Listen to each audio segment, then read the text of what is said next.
Okay, well, hello and welcome back. And as you can see, I'm on my balcony in Innsbruck, and I'm not in Tuscany. I won't be in Tuscany now till the end of next week, so it's the end of this week, so in about a week's time. But I have some stuff that I did that I haven't put up, and also I have a couple of small updates on what's going on with the house next door.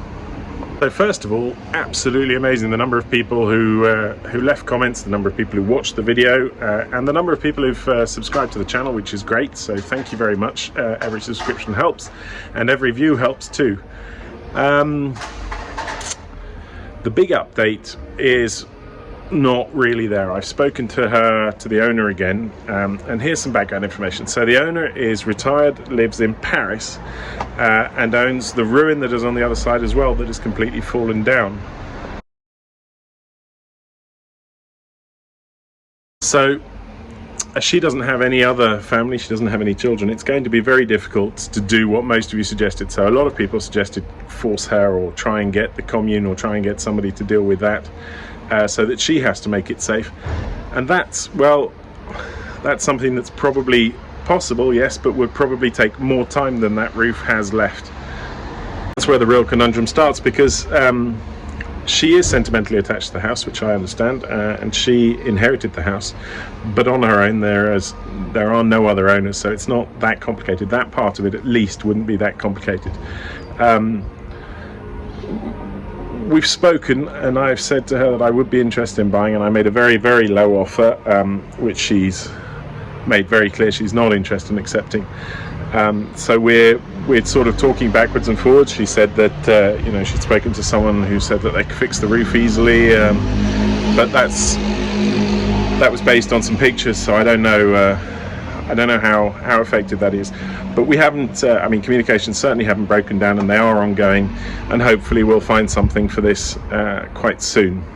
Now, a lot of the suggestions were, walk away or tear it down. Well, tearing it down for a start will involve consolidating my wall and the wall of the house that's on the other side of it, and getting rid of everything in a tiny little village. It's going to mean blocking the road. It's going to be a huge super, also well beyond my competence, and as such incredibly expensive. So that's not an option. And then there were a lot of people who were suggesting, buy it, make it safe, maybe Airbnb it until it's auto-financed. That's sort of what I'm leaning to. The Airbnb is difficult. If you go back and watch the video again and you look at the staircase, as soon as you get to each landing, there's immediately a door on your left.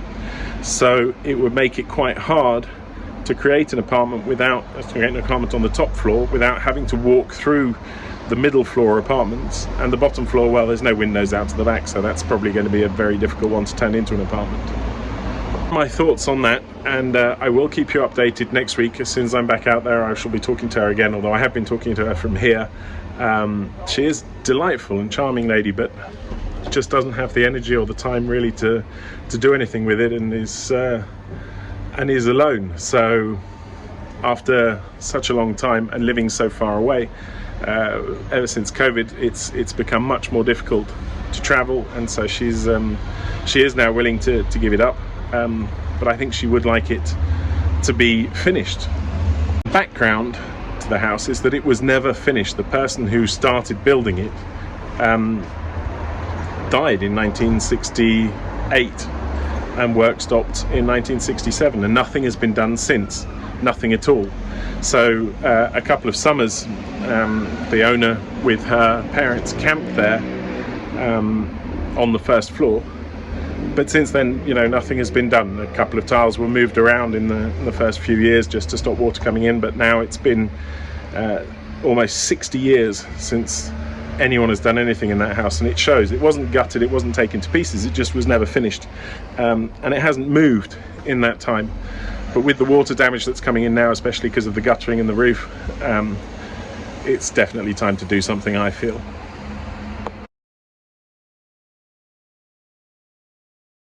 Okay, well, now time for the update.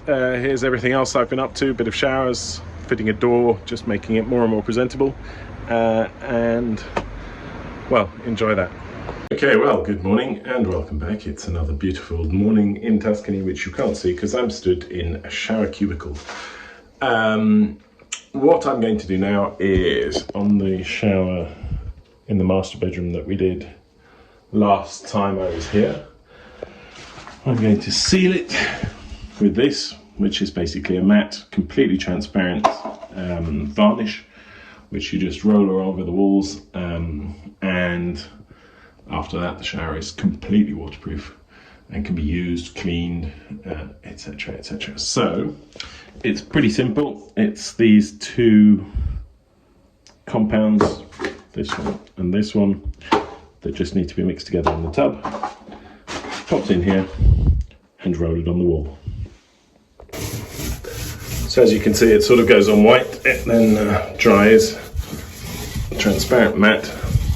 It goes on really easily. It's nothing complicated. It's not really much more than glue, really.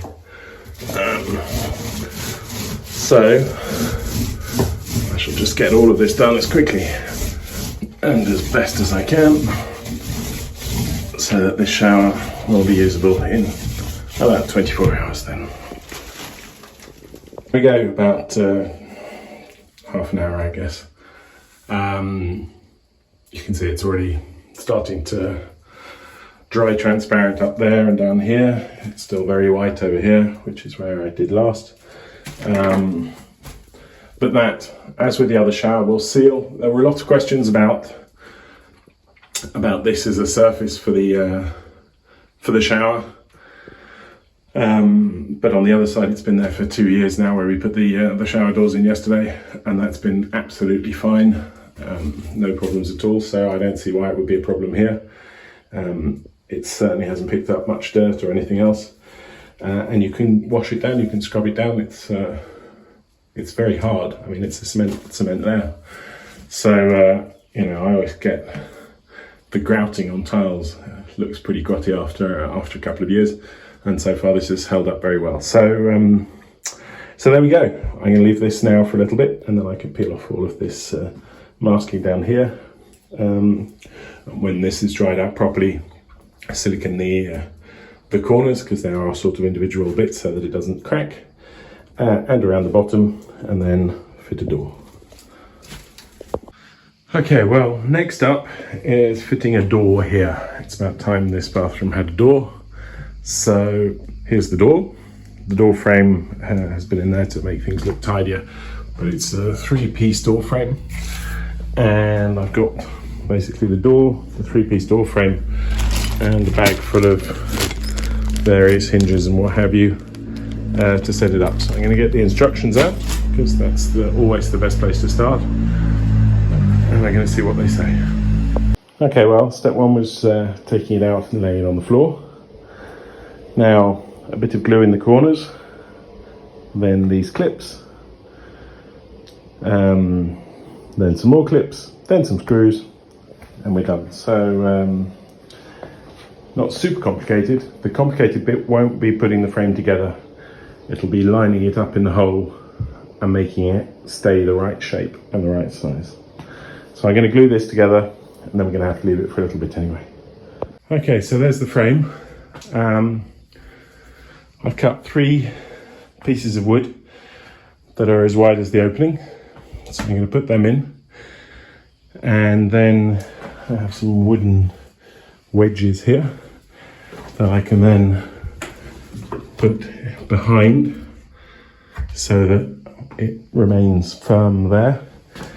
And then put some paper on the floor, obviously, and squirt some insulation foam. And if everything is dead straight, vertical, and vertical the other way around, if you know what I mean, vertical this way, that way up, and vertical here, then it should work. So that's what we're going to try. Okay, there we go. Everything is straight and square and ready to go. So now I'm going to put some paper down to stop getting this foam everywhere, and I'm going to spray out the inside and then leave it for a few hours until it's set, and I can hang the door in. So another thing that I've been putting off for a year, and really wasn't that hard to do. Okay, well, apart from the fact that I'm missing a door handle, which I can pick up tomorrow, this is pretty much done. I've got some foam to scrape off there, I've just noticed, but basically it's pretty good. A bit of finishing, there are some touch up on the paintwork around the edge. It was a lot of faffing about, more faffing about than I generally enjoy, but it's in. It shuts. I won't, because well, I can. If I take the door handle out, put it in the other side, then it shuts nicely. It's a modernish door, but with the 4 panes. Okay, well, this has got 3 panes, but it's sort of as close as I could get to fitting in. And at least there's a door now for if somebody wants to go to the loo or have a shower, who isn't an immediate direct member of the family. So yeah, it's just another thing done. Done is done. Was a lot of faffing about. It took up most of the afternoon, so it's a bit of a shame, but there we go. Tomorrow, on my way back from the dump, I can stop at the DIY store and pick up a door handle. The only thing that I now see, and these are the things that you think about once you're finished, is that the door, well, the light switch is behind the door now. I guess you just have to get used to that. That was a bit stupid. There we go. It's in, it's done. So another morning in faith. It's almost lunchtime now. I had a lot of work to do. One of the great things about the last, well, I guess more the last couple of years, but the possibilities there for the last 20 years is the ability to work from almost anywhere. We have a very good internet connection here that just runs off a SIM card, costs almost no money. Everything at work is set up so that you can work from anywhere. And I did, and it's really efficient. So I'm happy with that. Obviously, there are some things that I really do need to be in the office for. But on the whole, it makes my life much easier just to be able to deal with things from here as well. So I've just popped down to town and I got underneath the Golf, and the power steering pump is completely knackered. When you turn it, it makes a horrible grinding noise and then it blocks. And that's obviously what happened. There's plenty of oil in it, so it wasn't that, it's just duff. The car is, 250,000 kilometers and 20 something years old, so it's not particularly surprising. And then it's the sort of the toss up, do I invest more money? Well, I'm going to, because I love this car, and I'm sort of a sentimental sort of a chap. So yes, I am. So the power steering pump and the belt are going to set me back together, delivered to Austria, about 75 euros. So it's not a huge investment. I've been thinking about maybe doing something on the brakes as well. It wouldn't harm it to get some new discs and some new pads, and they're not going to be very expensive either, so I'll probably just get all of that together. And it's a €100 investment on a car that's worth probably 50 euros, but yeah, I just like the car and I want to keep it, and it's perfect for what we have here, especially now it has a tow hitch. But driving it without power steering is a pain. I tried to park it in Pontchamely and I nearly took my shoulder out in a little tiny parking spot with the manoeuvring. So once it's moving, it's not too bad, but that's not great. So the door is finished. I picked up a door handle, which I'm going to screw on in a second. Nothing exciting there. I'm not going to tow the trailer around anymore with the Golf now. I don't really want to drive it anymore now that I know that I'm going to fix it. So I'm going to get on with unblocking some drains in a minute. And I'll show you why and how that's going to work. And then I'm going to keep tidying up, tidying and getting stuff thrown away. Even if I'm not going to the tip, there's still plenty of stuff, all the plastic rubbish, packaging from all kinds of things that we've had down here, which I'm gonna get rid of. It's swelteringly hot today. I mean, really hot today. It's in the mid-30s, which for me, as a Brit, is very warm. There is a little breeze that comes by every once in a while, which kind of helps a lot. But the rest of it is just hot. So I don't want to overdo it today. So yeah, it's just going to be pottering about, doing my little bits and bobs. and then I have to think about the shower, and I'll show you why. The shower here in the master bedroom is now nicely cemented and it's sealed, so it's all waterproof. This is now dry. I could in theory take a shower in here. I need to silicone the corners, but I could still take a shower because it's waterproof underneath, and I siliconed underneath there, but I want to use grey silicone. Now I've got a door for this, and after, when I built it, I was planning on having an 80 by 90 shower tray like in the other side. And then we decided that it was a bit tight on the other side, it wasn't huge. So we put in an 80 by 90, and I have a single door here. So the single door will go basically here, up against this wall there, and open this way, which will leave you plenty of room to get in and out. But it has to have something on the other side of it, and we're missing just that 8 centimeters it is exactly. So I thought I'd get an 8 by 8 piece of wood, put it up here, paint it white, and I think that would probably look quite nice. I can fix it onto here quite well. But they didn't have one. I've just been down to the DIY place. They didn't have one, so I'll have to bring it next time. And I'm just wondering, should I screw the door onto its single side, which is, 95% of the job done, or not? And I'm thinking probably not. It's probably worth waiting so I can line everything up on both sides properly, because I won't be able to line it up. You remember on the other shower door, there's you can sort of adjust the actual width, because none of the walls are straight. Although these ones are straighter than the other ones, it makes sense to have both sides ready. I'm underneath the big terrace in this area, which is slightly overgrown. There's our wastewater, it goes into there, which is the septic tank. And over here, there's a drain, so the drain off the terrace. That bit of piping will obviously have to be changed at some point. But it went down into this, which is, maybe you can even see it properly, obviously very, very blocked. So I'm going to start from the top, scrape out as much as I can.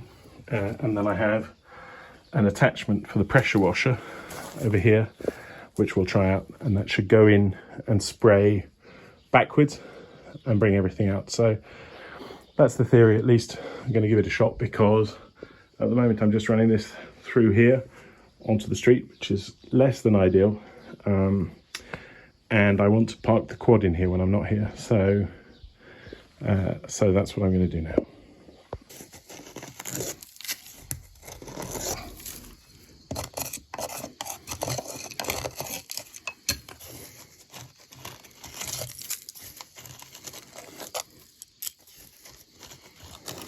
So you can see these are basically chips of the tiles that were on the terrace.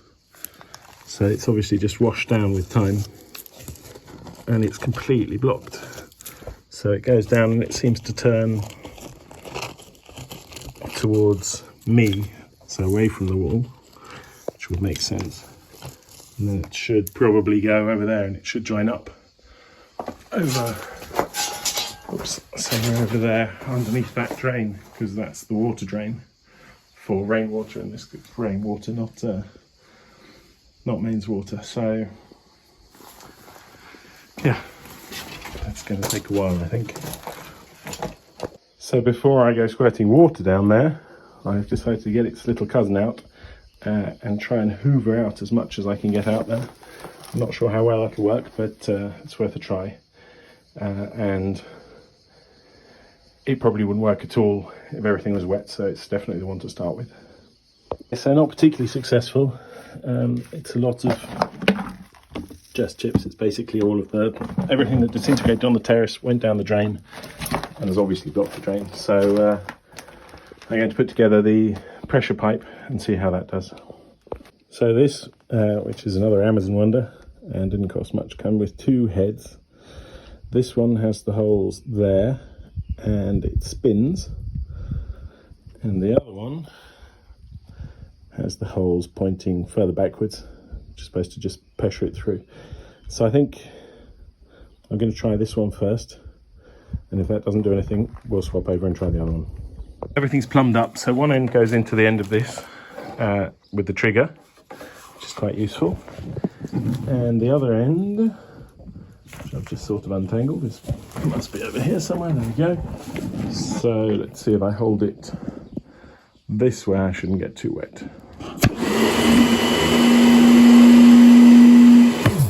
Oh, okay, so it comes out of the front as well. So I did get a little bit wet there. Okay, and that means we're ready to go. I'm going to move the hoover out of the way. We don't need to wet the hoover, and then see how this does.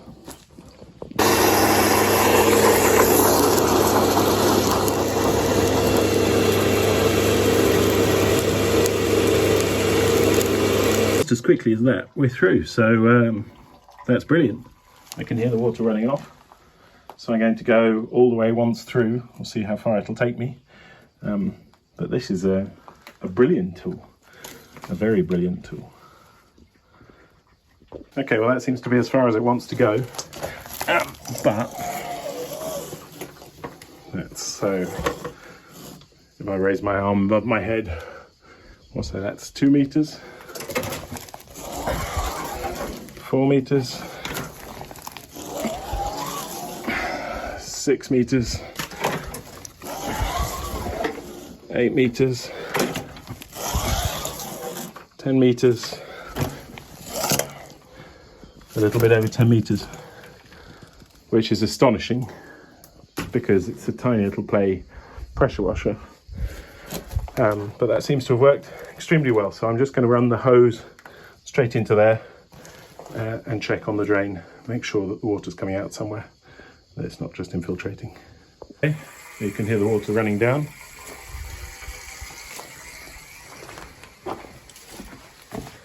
And it should come out here somewhere and then head down the hill. I don't think it'd make it to that drain. I think we'll probably have to go and see if it's in the next one. His gutter goes in there.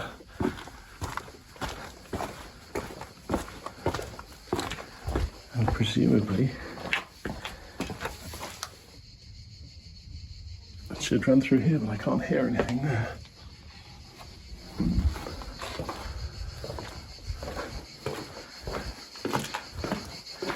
You never really know in these villages.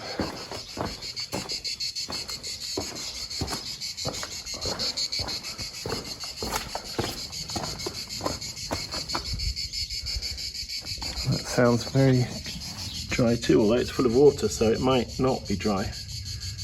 Might just not be hearing the water.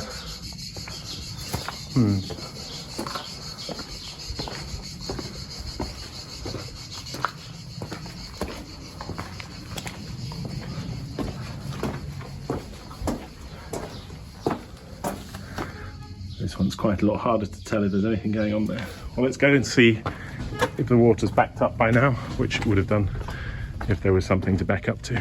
And no, it's running perfectly away, so there'll never be more water than that coming off the terrace. That's perfect. That's perfect. And there we go.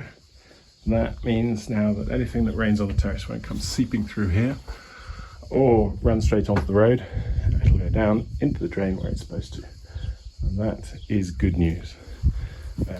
Obviously, when I redo the terrace, which will happen at the same time as the kitchen, I'll run a proper drain there on the edge with a nice grill and a filter that you can pull out and a nice pipe that isn't made of lead down into a nice downpipe and then into that piece of orange pipe, because I'll be darned if I'm going to dig up everything just to fix something that's there and works. So that was a very useful hour's work. Right, well, we finished that, so thank you very much for watching. I'll see you all in a weekish time, more or less. Once again, thank you for subscribing. If you enjoyed the videos, do subscribe if you hadn't yet. Tell your friends about it, and feel free to send me comments and ideas on anything you have. I read all the comments. I don't manage to answer all of the comments with work commitments and other things, but I do read them. So, from a blisteringly hot Innsbruck in Tyrol, I wish you all a great day. Thank you very much for watching, and bye-bye for now.